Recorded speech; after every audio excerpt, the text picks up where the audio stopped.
ನಮಸ್ಕಾರ ಎಲ್ಲರಿಗೂ. ಬಾಳಿನ ನಾವಿಕ ಚಾನಲ್ಗೆ ಎಲ್ಲರಿಗೂ ಸ್ವಾಗತ. ಇಂದಿನ ದಿನ ತಮಗೆ ಇಂಪಾರ್ಟೆಂಟ್ ಆದ ಮಾಹಿತಿಯನ್ನು ಕೊಡ್ತಾ ಇದ್ದೀನಿ ಅಂತ ಅಂದ್ಕೊಂಡಿದ್ದೀನಿ. ಯಾಕಂದರೆ ಸಾಕಷ್ಟು ಜನರಿಗೆ ಈ ವಿಡಿಯೋ ಇಷ್ಟ ಆಗುತ್ತೆ ಅಂದ್ಕೊಂಡಿದ್ದೀನಿ, ಕೆಲವೊಬ್ಬರಿಗೆ ಇಷ್ಟ ಆಗಲ್ಲ ಅಂತಲೂ ಅಂದ್ಕೊಂಡಿದ್ದೀನಿ. ಕಾರಣ ಒಂದೇ, ಯಾವ ಕಾರಣಕ್ಕೆ ಅನ್ನತಕ್ಕಂಥ ಮಾಹಿತಿ ನಿಮಗೆ ಈ ಕೊನೆ ಭಾಗದಲ್ಲಿ ಗೊತ್ತಾಗುತ್ತೆ.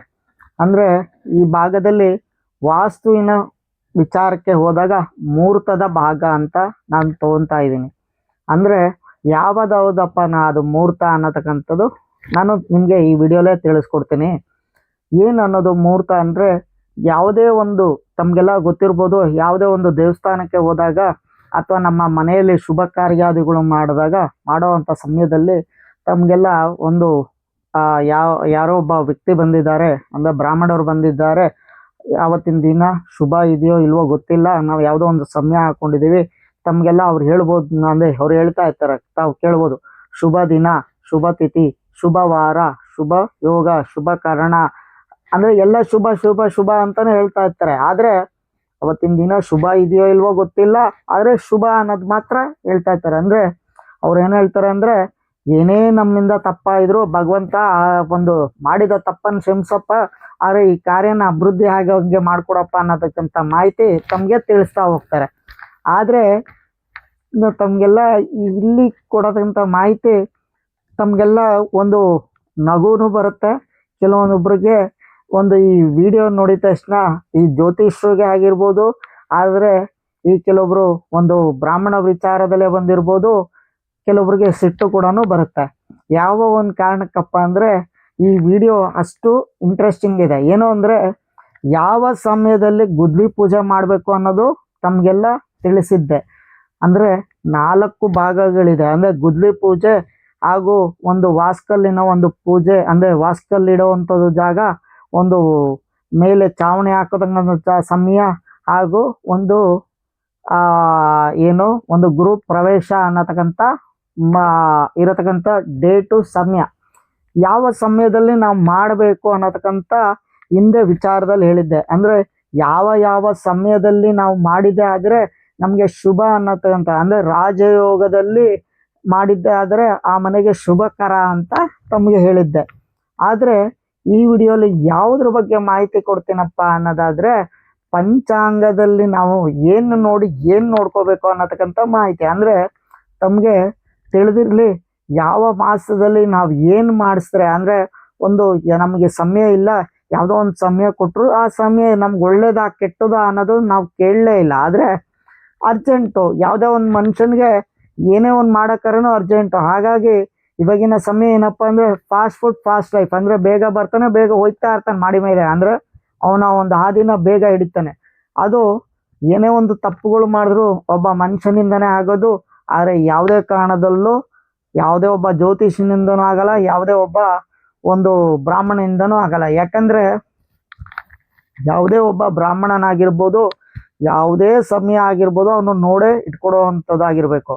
ಯಾಕಂದರೆ ತಮಗೆಲ್ಲ ತಿಳಿದಿರ್ಬೋದು ರಾವಣನ ವಿಚಾರ. ಯಾಕಂದರೆ ಮಹಾನ್ ಬ್ರಾಹ್ಮಣನ ವಿಚಾರ ಬಂದಾಗ ರಾವಣ, ಯಾಕಂದರೆ ಯಾವುದೇ ನಿಮಗೆ ತಮಗೆಲ್ಲ ಗೊತ್ತಿರ್ಬೋದು, ರಾಮನಿಗೆ ರಾವಣನೇ ಕಂಕಣವನ್ನು ಕಟ್ಟಿದ್ದು. ಅಂದರೆ ರಾಮ, ನಿಮಗೆ ಒಂದು ಈ ಕಂಕಣವನ್ನು ಕಟ್ತಾ ಇದ್ದೀನಿ, ಈ ಒಂದು ಸಮಯ ಏನಾದರೂ ಮೀರಿದೆವಾದರೆ ಯಾವುದೇ ಕಾರಣದಲ್ಲೂ ರಾವಣನನ್ನು ನೀನು ಒಂದು ಸಂಹಾರ ಮಾಡೋಕ್ಕಾಗಲ್ಲ, ಈ ಸಮಯ ಶುಭವಾದ ಸಮಯ, ಹಾಗಾಗಿ ಒಂದು ಕಂಕಣನ ಕಟ್ತಾರೆ. ಹಾಗಾಗಿ ಯಾವುದೇ ಒಬ್ಬ ಬ್ರಾಹ್ಮಣನಾಗಿರ್ಬೋದು, ಒಂದು ಕೊಡತಕ್ಕಂಥ ಸಮಯ ಹೇಗಿರ್ಬೇಕಂದ್ರೆ ಆ ಮನೆಗೆ ಶುಭಕರವಾಗಿ ಇರಬೇಕು. ಹಾಗಾಗಿ ಇದ್ರ ಬಗ್ಗೆ ತಮಗೆ ಮಾಹಿತಿ ಕೊಡ್ತಾ ಇದ್ದೀನಿ. ಏನಂದರೆ, ಒಂದು ಅಂದರೆ ಈ 4 ಭಾಗಗಳ ವಿಚಾರವನ್ನು ತಮಗೆ ತಿಳಿಸ್ತಾ ಇದ್ದೀನಿ. ಯಾವುದೇ ಕಾರಣದಲ್ಲೂ ನಾವು ಮೀರಿ ಮಾಡಿದ್ದರೆ ಏನು ಫಲ ಆಗುತ್ತೆ ಅನ್ನೋದು ಈ ಪಂಚಾಂಗದಲ್ಲಿ ತಿಳಿಸಿರೋದು, ನಾನಂತೂ ಅಲ್ಲ. ಹಾಗಾಗಿ ತಮಗೆ ಪಂಚಾಂಗದ ಬಗ್ಗೆ ತಮಗೆ ಹೇಳಿದ್ದೆ. ಈ ಪಂಚಾಂಗದ ಬಗ್ಗೆ ಮಾಹಿತಿನ ನೀಡ್ತೀನಿ ಅಂತ ನೋಡಿ. ಪೇಜ್ ನಂಬರ್ 83ರಲ್ಲಿ ಏನಂದರೆ, ಒಂದು ಗೃಹ ಆರಂಭ ಹಾಗೂ ವಾಸ್ತು ಪುರುಷನ ಫಲ ಅನ್ನತಕ್ಕಂಥ ಮಾಹಿತಿ ಇದೆ. ಅದೇ ಪಕ್ಕದ ಭಾಗದಲ್ಲಿ ಒಂದು ಅಗಲ ಹಾಗೂ ಉದ್ದದ, ಅಂದರೆ ಯಾವ ಮನೆ ಒಂದು ಆಯದ ರೀತಿಯಲ್ಲಿ ಇರಬೇಕು, ಎಷ್ಟು ಆಯ ಬರುತ್ತೆ ಅನ್ನತಕ್ಕಂಥ ಮಾಹಿತಿಯ ವಿಚಾರವನ್ನು ತಮಗೆ ಇದರಲ್ಲಿ ಕೊಟ್ಟಿದ್ದಾರೆ. ವಾಸ್ತು ಪುರುಷ ಒಂದೊಂದು ದಿಕ್ಕಲ್ಲೂ ಕೂಡ ಅಂದ್ರೆ ಒಂದೊಂದು ಸಮಯದಲ್ಲೂ ಒಂದೊಂದು ಮಾಸದಲ್ಲೂ ಆ ವಾಸ್ತು ಪುರುಷನು ಒಂದೊಂದು ದಿಕ್ಕನ್ನ ತಿರುಗ್ತಾ ಬರ್ತಾನೆ. ಹಾಗಾಗಿ ಆ ಇರತಕ್ಕಂಥ ದಿಕ್ಕನ್ನಲ್ಲಿ ಅದರ ಫಲವನ್ನು ಕೊಡ್ತಾ ಹೋಗ್ತಾನೆ. ಅದು ಏನು ಫಲ ನೋಡಿ, ಭಾದ್ರಪದ ಮಾಸ ಬಂತು ಅಂದ್ರೆ ಪೂರ್ವ ದಿಕ್ಕಲ್ಲಿ ಅವನು ವಾಸಿಸ್ತಾ ಇರ್ತಾನೆ. ಭಾದ್ರಪದ ಮಾಸ ಶುಕ್ಲ ಪಕ್ಷದಲ್ಲಿ ಸಮಾಜ ಅಂತ ಬರುತ್ತೆ. ಈ ಸಮಾಜದಲ್ಲಿ ಏನು ಫಲ? ಸಂಹಾರ ಅಂತ ಬರುತ್ತೆ. ಅಂದ್ರೆ ಯಾವುದೇ ಒಬ್ಬ ವ್ಯಕ್ತಿಯು ಅವಾಗ ಏನಾದ್ರೂ ಒಂದು ಗುದ್ಲಿ ಪೂಜೆ ಮಾಡಿರ್ಬೋದು, ಅಥವಾ ಒಂದು ಮನೆಯ ಗೃಹಪ್ರವೇಶ ಮಾಡಿರ್ಬೋದು, ಅಥವಾ ಏನು ಒಂದು ತಮ್ಗೆಲ್ಲ ತಿಳಿದಿರ್ಬೋದು, ಏನಂದ್ರೆ ಗುದ್ಲಿ ಪೂಜೆ, ವಾಸ್ತು ಪೂಜೆ ಹಾಗೂ ಮೇಲ್ಛಾವಣಿ ಒಂದು ಬಾಗಿಲಿಡೋತಕ್ಕಂಥದ್ದು ಏನಾದ್ರು ಮಾಡಿದೆ ಆದ್ರೆ ಸಂಹಾರ. ಅಂದ್ರೆ ಸಂಹಾರ ಅಂದಿದ ತಕ್ಷಣ ತಮ್ಗೆ ಏನಪ್ಪ ಬಂತು? ಸಂಹಾರ ಆ ಮನೆಯ ಒಡೆಯನಿಗೆ ಅಂದ್ರೆ ಆ ಮನೆಯ ಹಿರಿಕನಿಗೆ ಸಾವು ಬರೋದು ತಪ್ಪಿದ್ದಲ್ಲ. ಅಂದ್ರೆ ನಾವು ಸಾವನ್ನ ಕರ್ಕೊಳ್ಳೋದು ಈ ರೀತಿಯಲ್ಲಿ. ಅಂದ್ರೆ ನಾನು ಅನ್ನತಕ್ಕಂಥ ಹಾಮಿನಿಂದ ಅಂದ್ರೆ ತಮ್ಗೆ ಯಾರೋ ಒಬ್ಬ ಅರ್ಜೆಂಟಿನಿಂದ ನಾವು ಆತರ ಪಟ್ಟು ಒಂದು ನಾವು ನಮ್ಮ ಸಾವನ್ನ ನಾವು ಹತ್ತಕ್ಕೆ ಕರ್ಕೊಳೋದು. ನೆಕ್ಸ್ಟ್ ಅದರ ಕೃಷ್ಣ ಪಕ್ಷದಲ್ಲಿ ಅಂದ್ರೆ ಪಾಕ ಅಂತ ಬರುತ್ತೆ, ಆನಂದ ಅಂತ ಬರುತ್ತೆ. ಆದರೆ ಈ ಒಂದು ಕೃಷ್ಣ ಪಕ್ಷದಲ್ಲಿ ನಾವು ಮಾಡೋಕ್ಕಾಗಲ್ಲ. ಕಾರಣ ಏನಪ್ಪಾ ಅಂದ್ರೆ ನಾವು ಅದು ಕೃಷ್ಣ ಪಕ್ಷದಲ್ಲಿ ಏನ್ ಬರುತ್ತಪ್ಪ ಅಂದ್ರೆ ಒಂದು ಪಿತೃ ಕಾರ್ಯಗಳು ಮಾಡ್ತಾರೆ, ಹಾಗಾಗಿ ಆ ಸಮಯ ನಮ್ಗೆ ಬರಲ್ಲ. ಮತ್ತೆ ಆಶ್ವೇಜ ಮಾಸ ಅಂದ್ರೆ ಆ ಆಶ್ವೇಜ ಮಾಸದಲ್ಲಿ ಶುಕ್ಲ ಪಕ್ಷದಲ್ಲಿ ಏನಪ್ಪ ಮಾಡ್ತಾ ಇರ್ತಾನೆ? ಭೋಜನ ಮಾಡ್ತಾ ಇರ್ತಾನೆ. ಅಲ್ಲಿ ಏನಪ್ಪ ಬರುತ್ತೆ ಅಂದ್ರೆ ಸುಖದಾಯಕ, ಅಂದ್ರೆ ಸುಖವಾಗಿರ್ತಾನೆ. ಹಾಗಾಗಿ ಆ ಸಮಯದಲ್ಲಿ ನಾವು ಗೃಹ ಪ್ರವೇಶ ಆಗಿರ್ಬೋದು, ಗುದ್ಲಿ ಪೂಜೆ ಆಗಿರ್ಬೋದು, ಏನೇ ಒಂದು ಕಾರ್ಯಾದಿಗಳು ನಾವು ಮಾಡ್ಕೋಬಹುದು, ಅಂದ್ರೆ ವಾಸ್ತುಗೆ ಸಂಬಂಧಪಟ್ಟಿದ್ದು. ಆದರೆ ಕೃಷ್ಣ ಪಕ್ಷದಲ್ಲಿ ಶಯನ ಅಂತ ಬರುತ್ತೆ. ಆ ಟೈಮಲ್ಲಿ ಏನಾದ್ರು ನಾವು ಮಾಡಿದರೆ ಮರಣ, ಅಂದ್ರೆ ತಮಗೆಲ್ಲ ನಾನು ಹಿಂದೆ ಹೇಳಿದ್ದೆ, ಸಂಹಾರ ಹಾಗೂ ಮರಣವು ಎರಡೇ ರೀತಿಯಲ್ಲೇ ಇರುತ್ತೆ. ಅಂದ್ರೆ ಸಂಹಾರ ಯಾವುದೇ ಕಾರಣದಲ್ಲೂ ಆಕ್ಸಿಡೆಂಟ್ಸ್ ಈ ತರ ಆದ್ರೆ ಆ ಮನೆಯಲ್ಲಿ ಮರಣದ ವಿಚಾರಗಳು ಜಾಸ್ತಿ ನಡೆಯುವಂತ ವಿಚಾರ ಬರುತ್ತೆ. ಹಾಗೂ ಕಾರ್ತಿಕ ಮಾಸ ಶುಕ್ಲ ಪಕ್ಷದಲ್ಲಿ ರಾಜಯೋಗ, ಅಂದ್ರೆ ಯಾರೇ ಒಬ್ಬ ವ್ಯಕ್ತಿಯು ಕೃಷ್ಣ ಪಕ್ಷದ ರಾಜಯೋಗದಲ್ಲಿ ಮಾಡಿದ್ದೆ ಆದ್ರೆ ಎಲ್ಲದರಲ್ಲೂ ಶ್ರೇಯಸ್ಕರ ಅನ್ನೋದು ಬರುತ್ತೆ. ಹಾಗೂ ಕೃಷ್ಣ ಪಕ್ಷದಲ್ಲಿ ಗಮನ ಅಂದ್ರೆ ಅರಿಷ್ಟದ ಫಲ, ಅಂದ್ರೆ ಏನೇ ಒಂದು ಕಾರ್ಯಾದಿ ಫಲಗಳನ್ನು ನಾವು ಮಾಡಿದ್ದೆ ಆದ್ರೆ ಆ ಮನೆಗೆ ಅರಿಷ್ಟಕರ. ಹಾಗಾಗಿ ಯಾವುದೇ ಕಾರಣದಲ್ಲೂ ಕೃಷ್ಣ ಪಕ್ಷದಲ್ಲಿ, ಕಾರ್ತಿಕ ಕೃಷ್ಣ ಪಕ್ಷದಲ್ಲಿ ನಾವು ಮಾಡಂಗಿಲ್ಲ.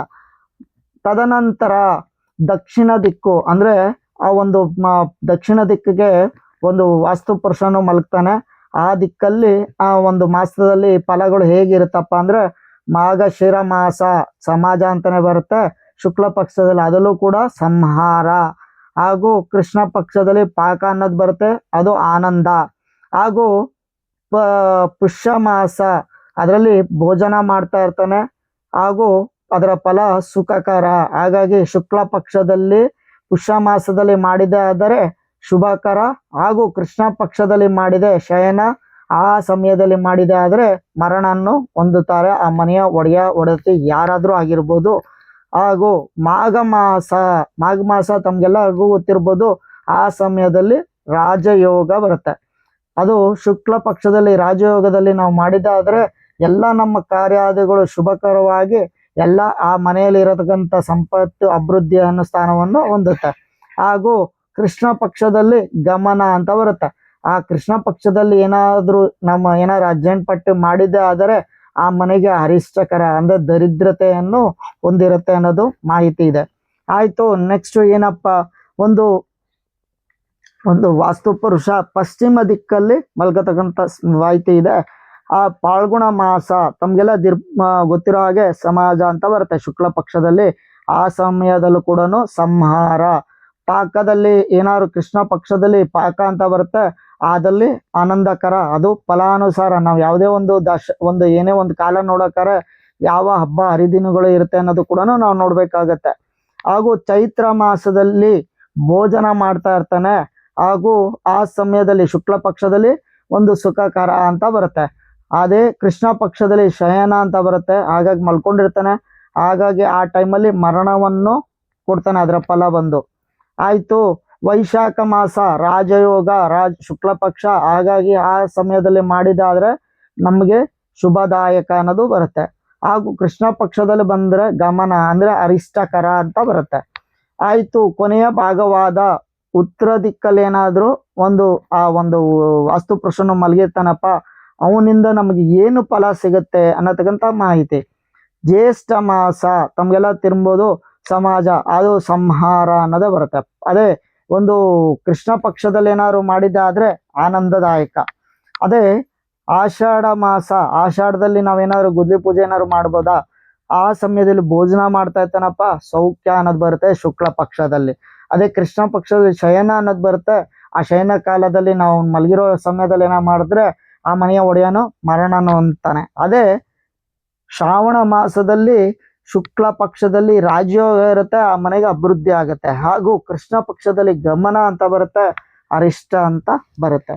ತಮಗೆ ನಾನು ಇಷ್ಟು ಭಾಗಗಳನ್ನ ತಿಳಿಸಿದ್ದೇನೆ.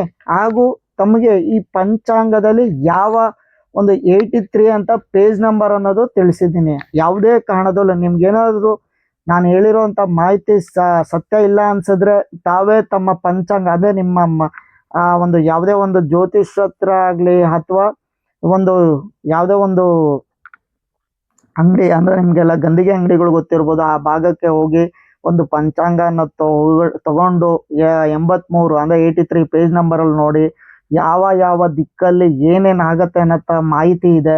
ಹಾಗಾಗಿ ಯಾವುದೇ ಒಬ್ಬ ವ್ಯಕ್ತಿಯು ಅಂದರೆ ಜ್ಯೋತಿಷ್ ಆಗಿರ್ಬೋದು, ಒಬ್ಬ ಬ್ರಾಹ್ಮಣನಾಗಿರ್ಬೋದು, ಏನೇ ಒಂದು ಮುಹೂರ್ತ ಅಂತ ಕೊಟ್ಟಿದ್ದಾನೆ ಅಂದರೆ ಆ ಸಮಯ, ಕೊಟ್ಟಿರೋಂಥ ಸಮಯ, ವಾಸ್ತು ಪುರುಷನು ಇರತಕ್ಕಂಥ ದಿಕ್ಕನ್ನು ಕರೆಕ್ಟಾಗಿ ಕೊಟ್ಟಿದ್ದಾರೆ ಅನ್ನತಕ್ಕಂಥ ಮಾಹಿತಿನ ಮೊದಲು ತಿಳ್ಕೊಳ್ಳಿ. ತದನಂತರದ ಮೇಲೆ ನೀವು ಆ ದಿನ ಶುಭನ ಅಶುಭನ ಅನ್ನೋದು ಮುಂದಿನ ಬರುತ್ತೆ. ಯಾಕಂದರೆ ಯಾವುದೇ ಒಂದು ತಿಥಿ ಮುಹೂರ್ತ ಅನ್ನೋದು ಆಮೇಲೆ ಬರುತ್ತೆ. ಫಸ್ಟು ವಾಸ್ತು ಪುರುಷ ಯಾವ ದಿಕ್ಕಲ್ಲಿ ಮಲಗಿದ್ದಾನೆ ಅನ್ನೋದು ತಿಳ್ಕೊಳ್ಳೋದನ್ನ ನಾವು ಮರಿಬಾರ್ದು. ಹಾಗಾಗಿ ಈ ಮಾಹಿತಿ ತಮಗೆಲ್ಲ ಇಷ್ಟ ಆಗಿದೆ ಅಂದ್ಕೊಂಡಿದ್ದೀನಿ. ಈ ವಿಡಿಯೋ ತಮ್ಗೇನಾದರೂ ಒಳ್ಳೇದು ಅನ್ಸಿದ್ರೆ ನಿಮ್ಮ ಬಂಧು ಮಿತ್ರರಿಗೆ ಶೇರ್ ಮಾಡೋದನ್ನ ಮರಿಬೇಡಿ, ಹಾಗೂ ಲೈಕ್ ಮಾಡೋದನ್ನ ಮರಿಬೇಡಿ, ಹಾಗೂ ಕಮೆಂಟ್ ಮಾಡೋದನ್ನು ಕೂಡ ಮರಿಬೇಡಿ. ನಮಸ್ಕಾರ.